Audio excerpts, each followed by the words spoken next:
ஓம் ஸ்ரீ சாய்ராம். மார்கழி 4. திருப்பாவை பாசுரம் 4. ஆழிமலைக் கண்ணா ஒன்று நீ கைகரவேல் ஆழியுள் புக்கு முகந்து கொடு ஆர்த்தேரி ஊழி முதல்வன் உருவம்போல் மெய்கருத்து பாழியன் தோளுடை பற்பநாபன் கையில் ஆழிபோல் மின்னி வலம்புரி போல் நின்ற தீர்ந்து தாழாதே சார்ங்கம் உதைத்த சரமழை போல் வாழ உலகினில் பெய்திடாய் நாங்களும் மார்கழி நீராட மகிழ்ந்தேலோர் எம்பாவாய். இப்பாடலின் பொருளானது, மேகத்திற்கு அதிபதியான பிரஜன்யனே, நாங்கள் சொல்வதைக் கேள். உன்னிடம் ஒரு சொட்டு தண்ணீரை கூட வைத்து கொள்ளாதே.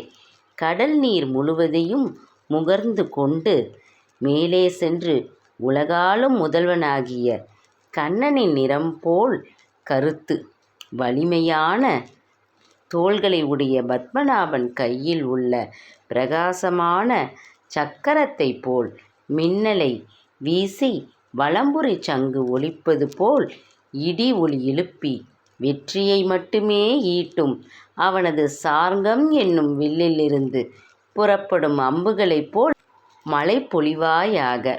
அம்மழையால் நாங்கள் இவ்வுலகில் மகிழ்வுடன் வாழ்வோம். மார்கழி நீராடலுக்காக எல்லா நீர்நிலைகளையும் நிரப்பி எங்களை மகிழ்ச்சியடைய செய்வாயாக.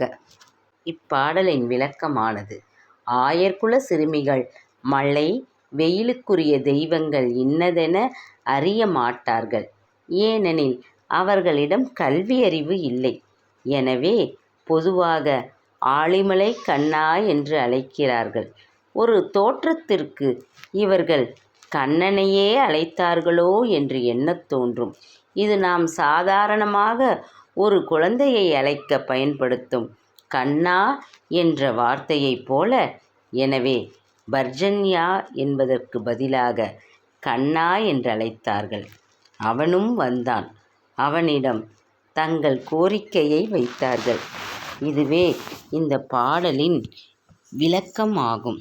இந்த சேனல் உங்களுக்கு பிடித்திருந்தால் லைக் பண்ணுங்கள், ஷேர் செய்யுங்கள், சப்ஸ்கிரைப் பண்ணுங்கள். மீண்டும் நாளை திருப்பாவை 5 சந்திப்போம்.